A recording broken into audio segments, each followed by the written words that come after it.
Bismillah, Assalamualaikum warahmatullahi wabarakatuh. Waalaikumsalam warahmatullahi wabarakatuh. Alhamdulillah, wassalatu wassalamu ala rasulillah wa ala alihi wa ashabi wa walah, amma ba'd.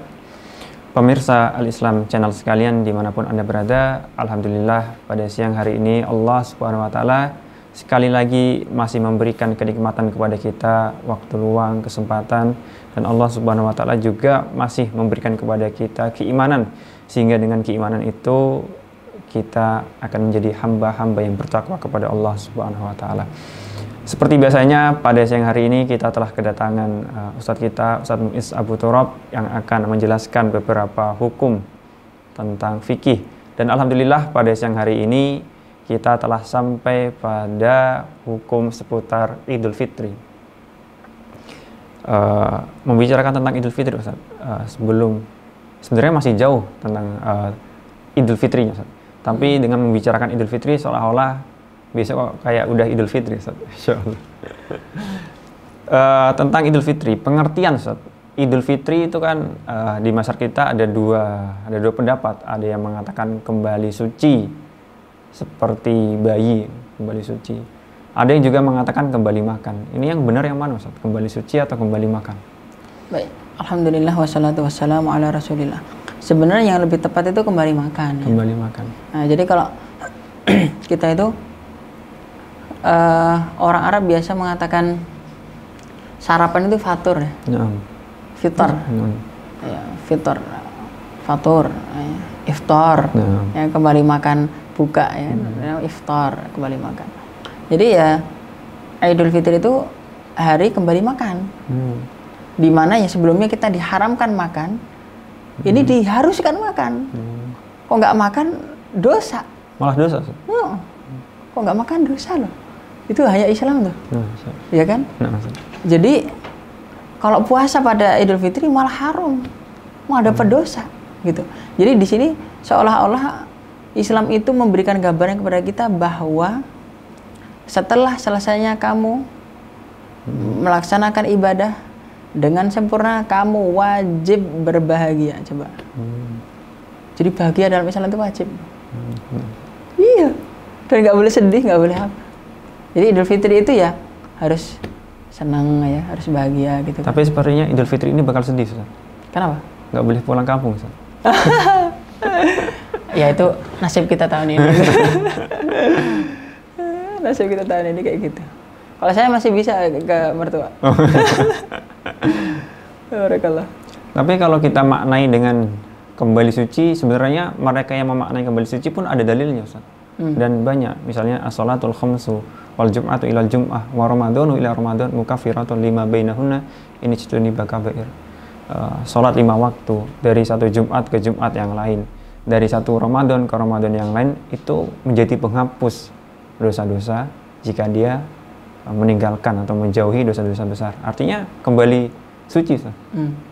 Ditambah lagi beberapa hadis juga, barang siapa man shoma ramadanan imanan wahtisaban ghufira lahu ma taqaddama min dambi, dosa-dosanya akan diampuni, dosa-dosa yang berlalu. Berarti kan kembali suci, berarti benar-benar saja, Ustaz. Ini gimana, Ustaz? Ya nggak apa-apa. Mau berpendapat itu nggak apa-apa, nggak dosa ini. Berarti sah-sah saja, Ustaz, sah-sah saja. Ketika ada orang yang mengatakan Idul Fitri ya kembali suci, karena pada hakikatnya kembali suci, Ustaz. Kalau dia melazimi semua amalan-amalan yang ada di bulan Ramadan. Iya. Nggak masalah. Berarti kita nggak perlu memperdebatkan ini panjang lebar. Udah bahagia aja lah. Nggak usah debat-debatin itu. Ya kan? Tadi kan Ustadz mengatakan Idul Fitri kembali makan. Berarti secara otomatis sebelum sholat Id disunahkan nggak, Ustadz, untuk makan? Atau bahkan hukumnya wajib, Ustadz? Enggak, sunnah aja. Sunnah aja. Kita makan kurma 3 biji selesai. Minum. Kalau nggak kurma gimana, Ustadz? Ya nggak apa-apa. Berarti nggak harus makanan berat ini, Ustadz? Nggak harus. Yang penting udah menunjukkan kalau kita nggak puasa saja gitu. Ya, tapi kan biasanya pada lontong sama ketupat kan? Kalau saya ayamnya doang, Ustadz. Oh iya. Iya. Oke, baik. Barakallah. Nah, Ustadz. Kita flashback, Ustadz, ke malamnya. Malamnya kan ada takbiran, Ustadz. Nah, takbiran itu sebenarnya dimulai dari asar atau maghrib? Karena masyarakat kita ada dua pendapat. Ada yang mengatakan dimulai dari asarnya, ada yang mengatakan dari maghribnya. Ya. Kalau berdasarkan ayat, ya, walitukmilul iddata, walitukabbirullah ala ma hadakum wa la'allakum tashkurun. Jadi dan kamu sempurnakan bilangan Ramadan. Sempurna dulu bilangan Ramadan. Kemudian bertakbir, walitukabbirullah. Kemudian bersyukur. Oke. Jadi sempurna dulu Ramadan tuh. Sedangkan sempurna itu apabila sudah Ghurubus Syams, udah matahari tenggelam. Kok udah malam, kok bahasa kita malam takbiran gitu.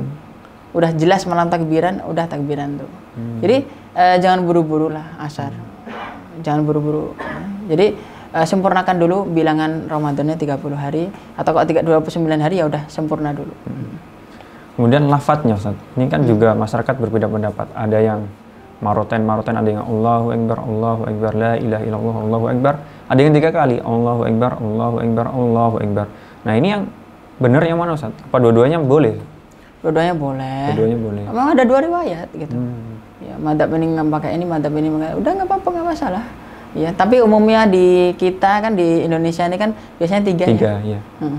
Kalau umumnya 3 di situ dan masyarakat biasa 3 di situ, ya kita sebagai penuntut ilmu meskipun tahu ilmunya, ya ada riwayat 2-2, udah 3-3 aja lah. Nah, jadi jangan menyelisih masyarakat itu. Nggak usah bikin ribut, ya kan? Mau masalah kita masalah kecil ya kan? 2 sah, 3 sah gitu kan? Ya kan sama-sama sah ini ya kan? Iya gitu. Kata Imam Ibnu Muflih Al-Hambali rahimahullah, ya sebaiknya seseorang itu sebisa mungkin melihat bagaimana adat istiadat yang dipakai masyarakat tersebut ya. Jika tidak menyelisih syariat ya, udah ikuti saja, jangan diselisihi mereka gitu. Iya, orang itu baik kok, 3 baik kan, kecuali 3 buruk kan gitu. Iya. Jadi selama masih sesuai dengan syariat, udah ikutin aja nggak apa-apa. Kita masuk ke sholat Idul Fitri, Ustaz. Sholat Idul Fitri sebenarnya siapakah yang berhak untuk ikut dalam sholat Idul Fitri, Ustaz? Ya semuanya aja. Semuanya. Hatta orang haid, semuanya, Ustaz? Iya, wanita haid, anak kecil, udah semua deh. Aki-aki. Walaupun nanti di sana nggak sholat. Meskipun. Kecuali orang sakit, Ustaz? Ya, orang sakit mah itu beda ya kan, musafir, misalnya sakit gitu. Tapi selama orang itu bisa hadir aja gitu. Kalau yang nggak pernah puasa, Ustaz, apakah berhak untuk melaksanakan atau merayakan Idul Fitri, Ustaz? Nggak pernah puasa nih, Ustaz? Ya biarin aja. Jadi dia berbahagia bersama kita kan. Siapa tahu setelah itu dia dapat hidayah kan. Oh, akhirnya setelah itu iya ya gitu. Jadi jangan sampai gini, ini juga kita nggak baik ya.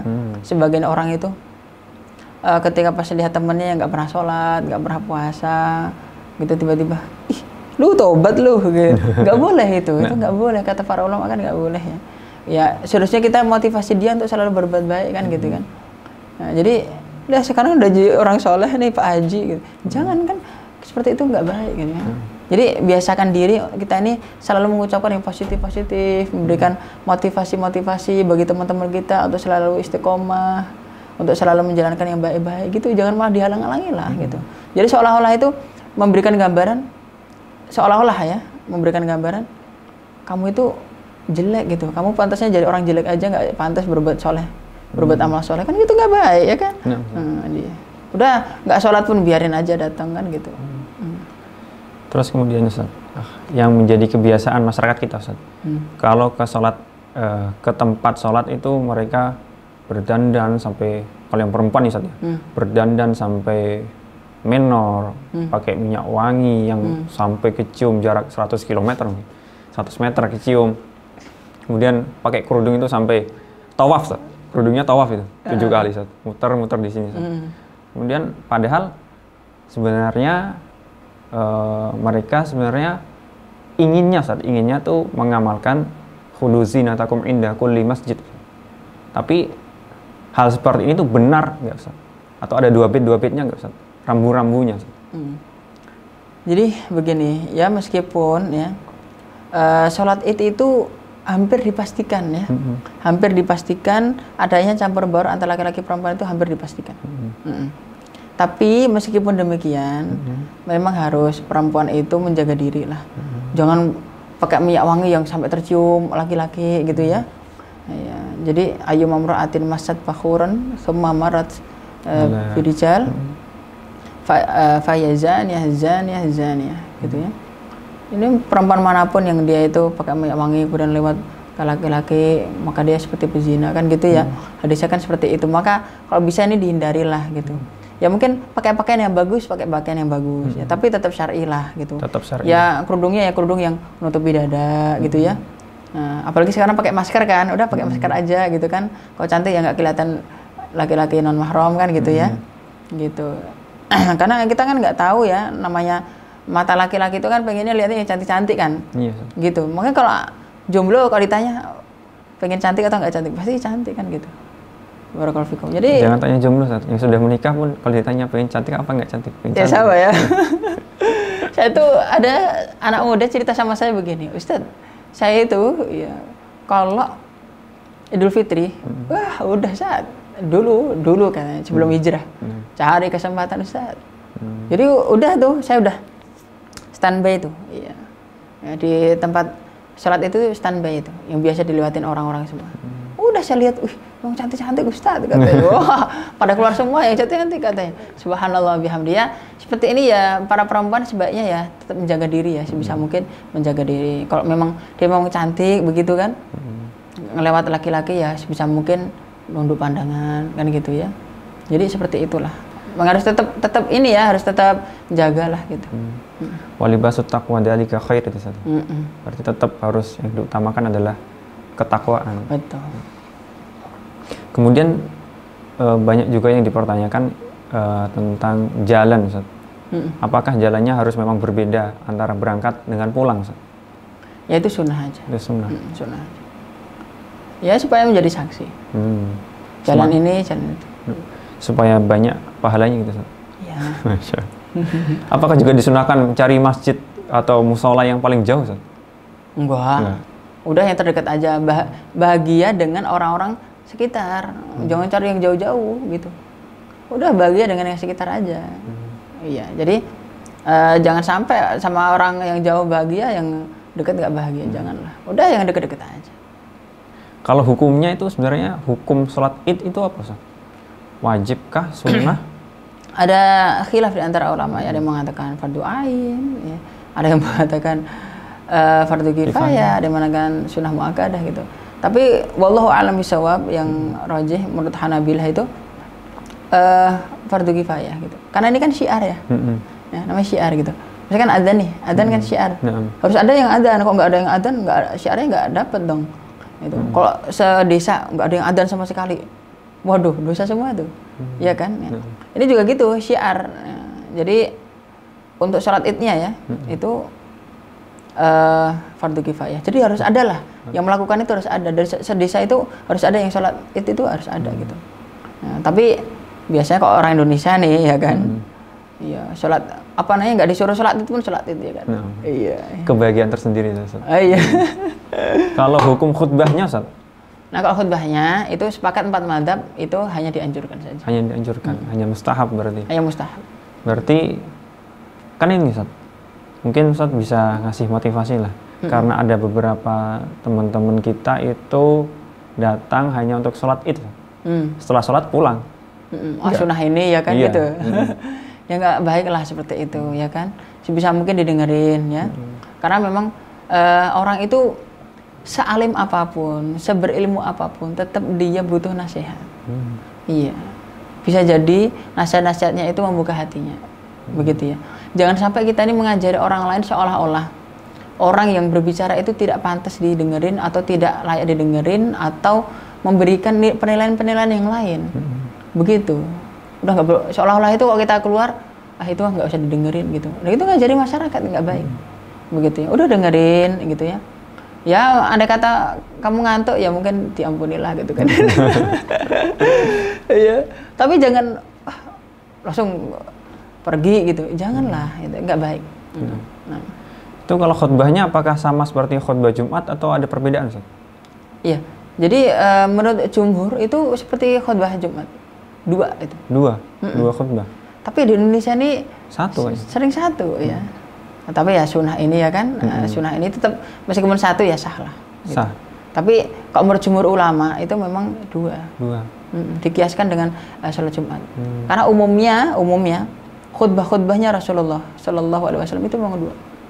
Jadi antara satu dengan kedua itu memang ada jeda dengan duduk sebentar, sejenak, gitu. Yaitu ya kira-kira kalau sebagian ulama mengatakan ya selama kamu mengucapkan al-ikhlas qul ahad itu, lam yalid wa lam yulad udah.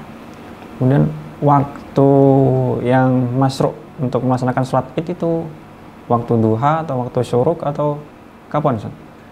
Jadi kalau matahari udah terbit, udah boleh.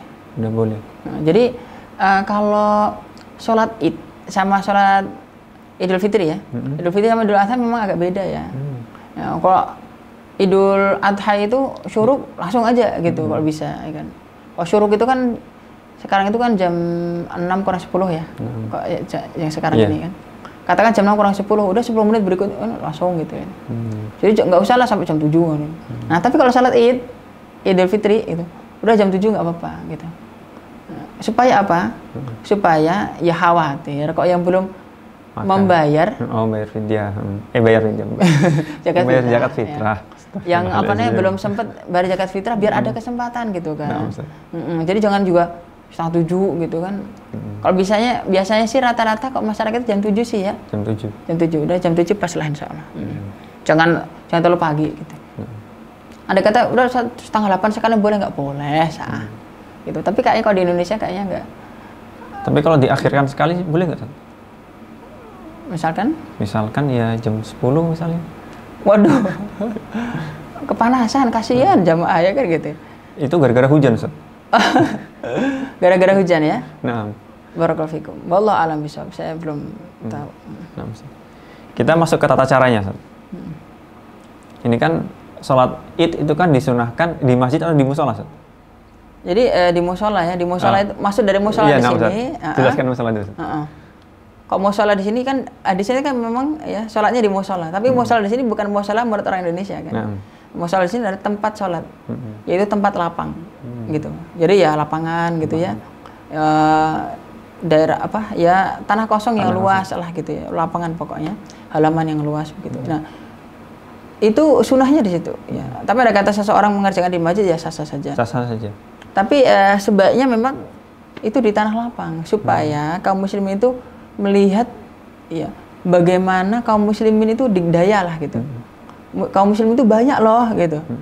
Jadi ketika pas orang itu melihat banyak gitu kan seneng ya. Begitu. Jadi inilah indahnya Islam gitu. Tapi kalau di masjid lagi gitu kan. Biasa gitu. Jadi tidak ada suasana baru gitu. Di sisi lain juga tentunya tanah yang nanti kita pijak, yang kita sholatin nanti juga memberikan saksi kepada kita kan gitu. Kemudian yang menjadi pertanyaan, adakah pertama tahiyatul musola, kedua qobliyah? Iya, nggak ada, dua-duanya nggak ada. Dua-duanya nggak ada. Bahkan ada kata seseorang mengerjakan sholat idnya di masjid pun, kata para ulama sebaiknya jangan mengerjakan sholat tahiyatul masjid, meskipun sebenarnya boleh, supaya tidak menjadi perkiraan orang-orang awam bahwa seolah-olah sebelum sholat id itu ada sholat 2 rakaat gitu, jangan sampai gitu ya. Jadi memang tidak ada dalilnya gitu. Udah ketika seseorang keluar dari rumah, ya udah takbiran aja, Allahu Akbar, Allahu Akbar, Allahu Akbar. Ya, dan seterusnya. La ilaha illallah, Allahu Akbar, Allahu Akbar walillahil hamd. Nanti sesampainya di sana, sesampainya di lapangan, udah takbiran lagi. Allahu Akbar, Allahu Akbar. Udah itu aja, enggak usah salat. Terus gitu ya. Karena amalan yang paling utama saat itu memang takbiran. Gitu, bertakbir ya. Guna mengamalkan ayat Allah Ta'ala wal tukabbirullah. Dan kamu bertakbir. Kemudian bicara tentang takbir. Salat itu kan Id kan ada 2 rakaat. Tapi di masing-masing rakaat takbirannya beda. Ini yang dirojikan kan sebenarnya beberapa ulama juga berbeda pendapat, Ustaz. Tapi yang paling roji itu yang mana, Ustaz? Di rakaat pertama dan rakaat kedua berapa jumlah takbirnya, Ustaz?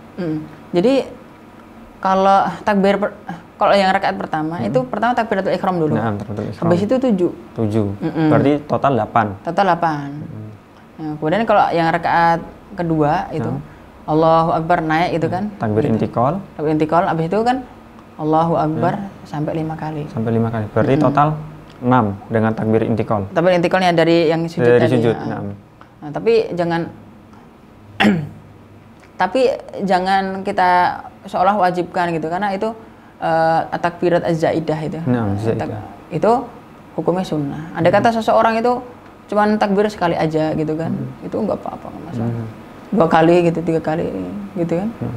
Karena ragu-ragu 3, 4 apa 5 ya udah, apa udah 5 aja deh, ya udah. Tapi nyatanya 4 ya nggak apa-apa juga. Nah kalau yang imamnya, misalnya imamnya lupa, takbir pertama baru 6, kemudian baca Al-Fatihah, makmumnya protesnya gimana, Ustaz?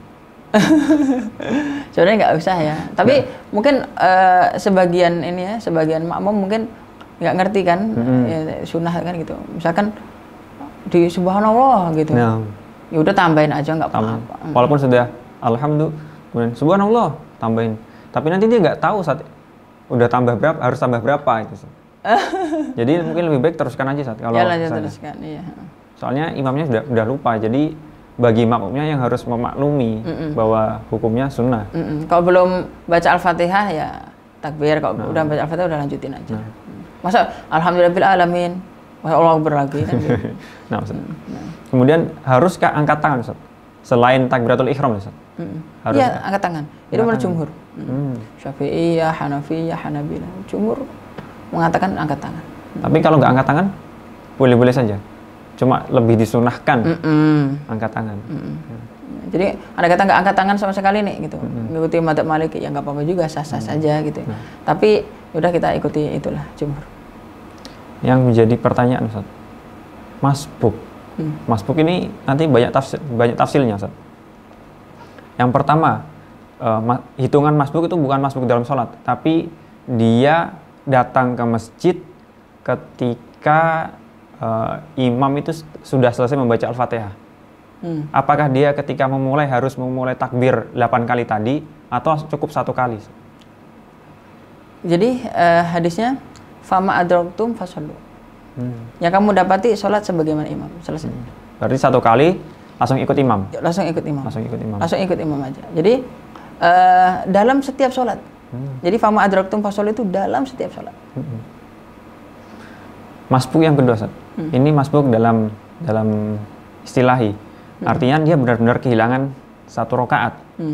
Berarti kan ketika dia kehilangan 1 rakaat, ketika imam berdiri dari rakaat pertama, dia ikut imam, berarti di rakaat pertamanya makmum, rakaat pertamanya dia takbir sejumlah 6 kali ziyadahnya. Kemudian imam selesai sholat, dia berdiri lagi kan, Ustaz? Nah, dia harus takbir berapa kali, Ustaz? Oke. Jadi kalau di sana memang ada ini ya, ada 2 riwayat ya.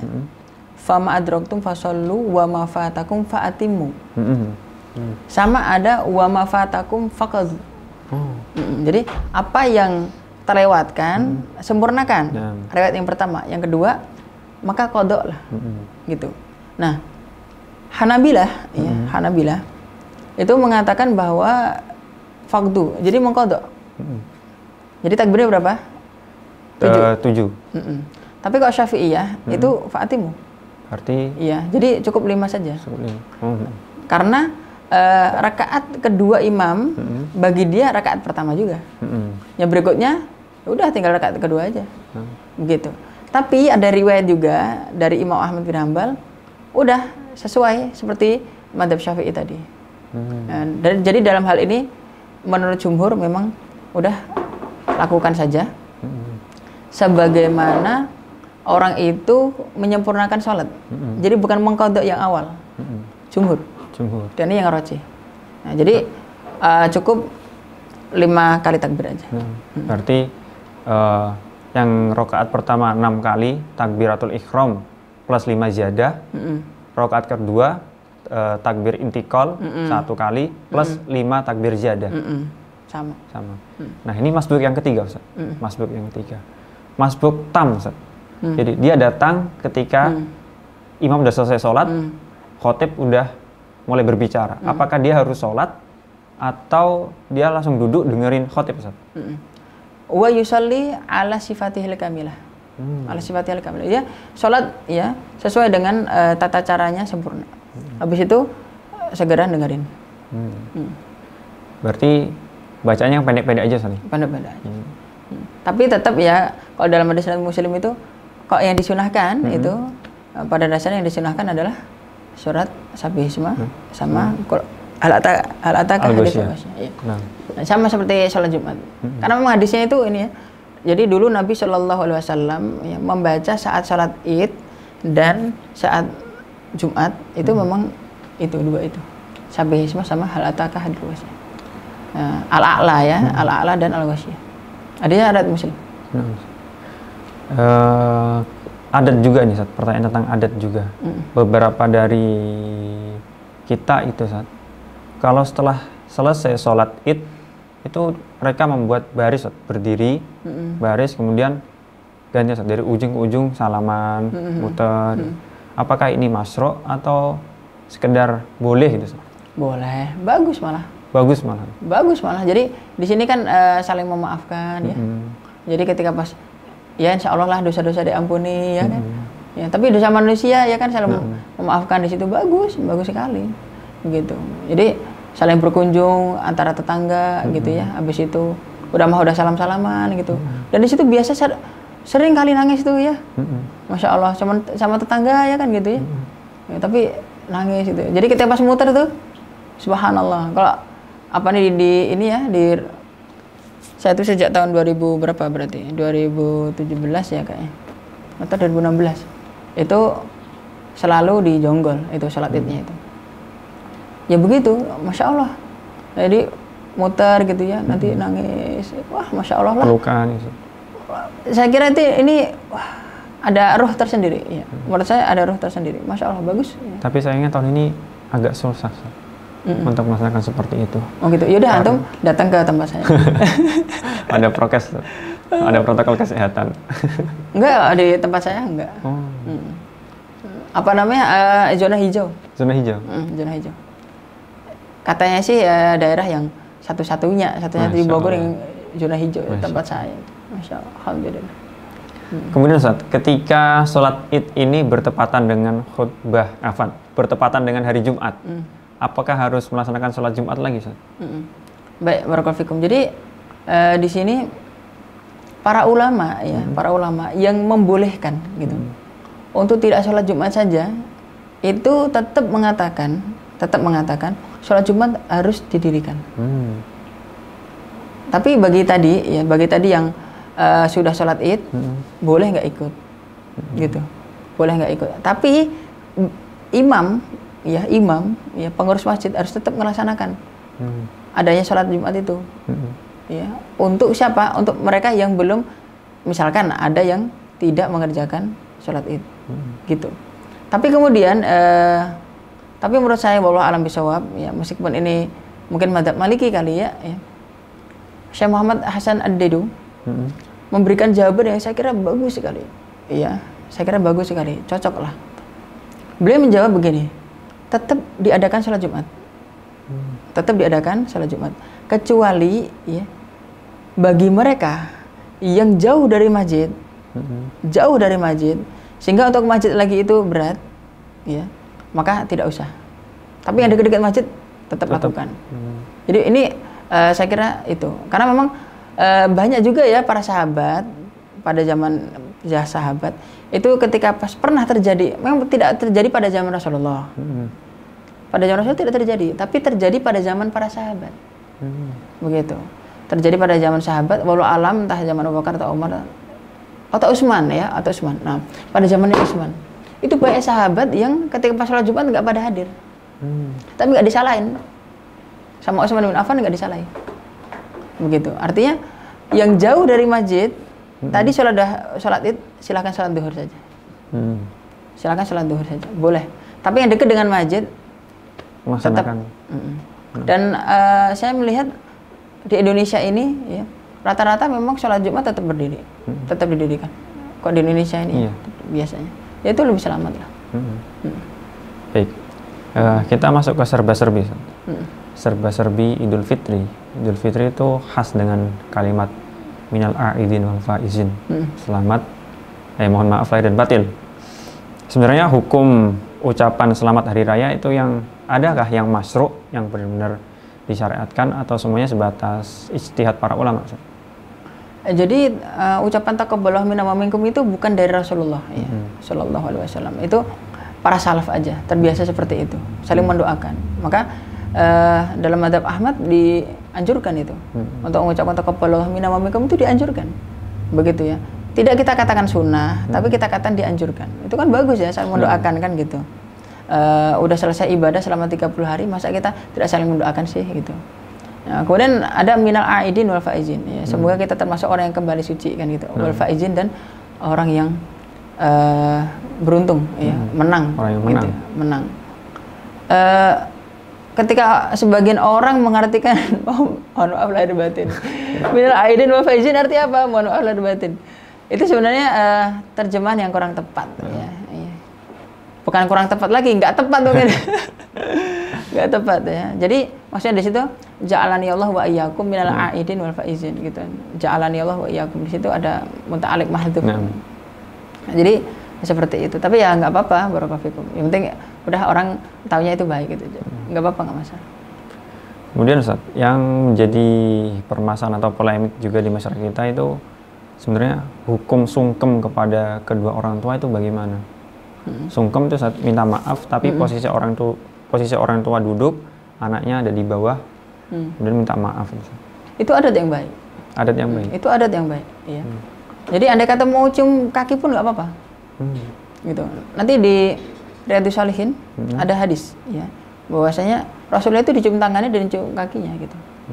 Syekh bin Utsaimin rahimahullah dalam syarah Riyadhus Shalihin mengatakan boleh mencium tangan, mencium kaki itu boleh, ya. Boleh, nggak apa-apa, nggak masalah. Itu adat yang baik, ya. Adat yang baik. Kemudian di hari raya, apakah ada pengkhususan bahwasanya di hari raya itu meminta maaf, atau itu hanya sebatas bentuk rasa syukur kita, rasa cinta kita, rasa senang kita? Itu adat istiadat aja. Ya. Hanya adat istiadat. Ada istiadat, tapi ya bagus itu. Ada istiadat yang bagus itu. Jadi biasanya orang itu gini. Kalau apa namanya ada salah gitu, kadang itu malu minta maaf itu. Tapi kalau ketika pas Idul Fitri itu, biasanya itu nggak malu ya, minta maaf gitu ya. Sebenarnya mau minta maaf gitu ya, tapi ketika pas kesempatan Idul Fitri, dah ini momen lah gitu. Inilah indahnya Idul Fitri. Indah Idul Fitri seperti itu. Tapi menurut saya ya, barakallahu fikum, untuk yang zaman sekarang ini itu seperti cuma formalitas. Dibikin kata-kata gitu ya, gitu. Udah begitu, ya sama-sama gitu doang. Itu terus berbalas gitu doang. Malah kayak kurang kerasa kadang itu. Tapi kalau misalkan assalamualaikum, gimana kabar, sehat? Iya, gitu misalkan ya, sehat ya gitu. Maafin saya apabila selama ini salah ya gitu. Gitu, cuman gitu doang malah kerasa malahan. Tapi kalau dibuat kata-kata ini di share gitu, kadang nggak dijawab. Ini mau biasa gitu ya. Nah, jadi apanya kok memang benar-benar minta maaf ya, minta maaf beneran gitu loh, jangan cuma formalitas ya, gitu. Kemudian Ustaz, yang sering terjadi Ustaz, pada momen Idul Fitri ini, mereka membenarkan antara laki-laki dan perempuan yang nggak mahram itu bersalaman dengan dalil saya mau minta maaf. Kemudian mereka juga berikhtilat, campur baur dalam satu ruangan, bercanda. Apakah ini memang dibenarkan atau enggak Ustaz, dalam momentum ini Ustaz? Iya, ini yang seperti ini perlu dihindari ya. Perlu dihindari. Ya, jadi jangan sampai hal ini terjadi lah. Ya, jangan sampai terjadi. Jadi memang kita melihat ya di tengah-tengah masyarakat kita ini kayaknya mungkin entah belum paham, entah belum dapat hidayah, atau memang terlalu berani gitu. Jadi bersalaman itu. Jadi bersalaman antara non mahram ya. Subhanallah. Li ayyud ana ahadukum ala ra'sihi bimahyatin minal hadid. Bimihyatin min hadid ya. Khairun lahu min an yamassa imra'atan la tahilu lahu, ya kan gitu. Jadi kepala salah seorang kalian itu Tusuk ya, ditusuk kan. Dengan paku jarum besi. Ya, paku. Iya. Jarum besi gitu. Ya kan? Subhanallah lah. Itu lebih baik daripada memegang perempuan yang non mahram. Subhanallah. Ya, jadi ya kalau kita begini ya gini aja lah gitu kan. Udah gitu aja, insya Allah nggak apa-apa kok. Barakallah. Jadi memang seperti itu. Tapi seringnya saya dipegang, Ustaz. Udah gini masih dipegang. Apalagi orang-orang yang sebenarnya punya kekerabatan tapi tetap nggak mahram, Ustaz. Nah itu yang kadang susah kita ya, barakallah. Tapi kalau bisa ya memang harus kita hindari, Ustaz. Karena itu kan masalah memang larangan dari Allah Subhanahu wa taala. Iya. Jadi sebelum biasanya Ustaz, di tempat saya itu ada beberapa rumah yang ketika lebaran itu di rumahnya ada pajangannya, Ustaz. Pajangannya itu non mahram dilarang bersalaman. Jadi orang-orang tuh udah paham kalau masuk, oh iya, ini rumah ini nggak boleh salaman.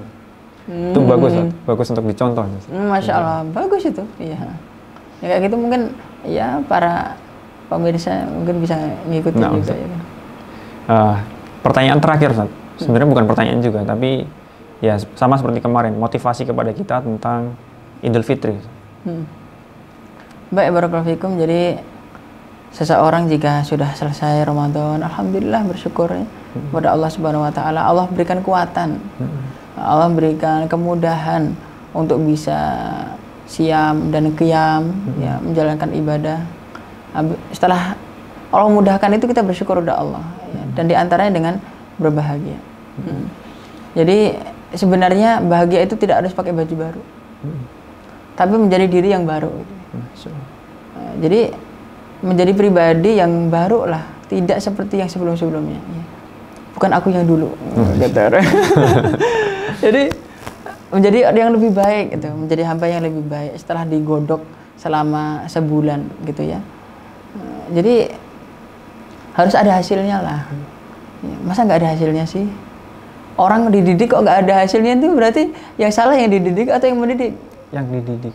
Bisa jadi yang dididik kan? Betul ya, kita ini ya kalau nggak terdidik dengan baik itu ya mungkin kita ini terlalu dedel kan gitu. Maka jangan menjadi hamba yang seperti itu. Ya, jadilah hamba yang senantiasa ya ketika pas selesai Ramadan kita menjadi seorang yang lebih baik, menjadi seorang yang lebih diridhoi, menjadi orang yang dirahmati ya. Dan kita berharap kepada Allah Subhanahu wa taala semoga amal soleh kita semua diterima oleh Allah Subhanahu wa taala. Nah, saya kira itu. Syukur Ustaz, jazakumullah khair. Oh iya Ustaz, ini juga saya ingin mengucapkan selamat karena ini episode terakhir kita, Ustaz. Semoga di episode terakhir ini Allah Subhanahu wa taala memberikan kita keistiqomahan. Amin. Kemudian saya juga berharap bahwasanya Allah Subhanahu wa taala masih memberikan kepada kita kesempatan untuk menemui bulan Ramadan tahun depan. Amin. Untuk membahas sesuatu yang lebih dalam mungkin nanti tentang Ramadan lagi, Ustaz, atau mungkin tentang yang lainnya, Ustaz. Insyaallah. Syukran Ustaz, jazakumullah khair. Barakallahu fikum, Ustaz. Baik, bagi pemirsa sekalian, kami ucapkan terima kasih, jazakumullah khair telah mengikuti program kami Kurma. Semoga dengan apa yang telah antum lakukan, antum dengarkan, antum semua diberikan keistiqomahan oleh Allah Subhanahu wa taala, diberikan keteguhan atas iman, dan Allah Subhanahu wa taala menetapkan pahala yang berlipat-lipat ganda bagi antum sekalian. Kemudian kami mengingatkan kepada pemirsa sekalian, jangan lupa untuk subscribe channel kami, jangan lupa juga untuk mengaktifkan lonceng notifikasi, share dan komen supaya apa yang telah kami lakukan ini menjadi amal jariah bagi kami dan bagi antum sekalian. Kami ucapkan sekali lagi terima kasih, jazakumullah khair atas partisipasi antum sekalian. Dan yang terakhir kami ucapkan selamat menempuh puasa pada bulan Ramadan dan selamat Hari Raya Idul Fitri. Semoga Allah Subhanahu wa taala mempertemukan kita di tahun depan insyaallah. Aqulu qouli hada astaghfirullahaladzim li wa lakum. Assalamualaikum warahmatullahi wabarakatuh. Waalaikumsalam warahmatullahi wabarakatuh.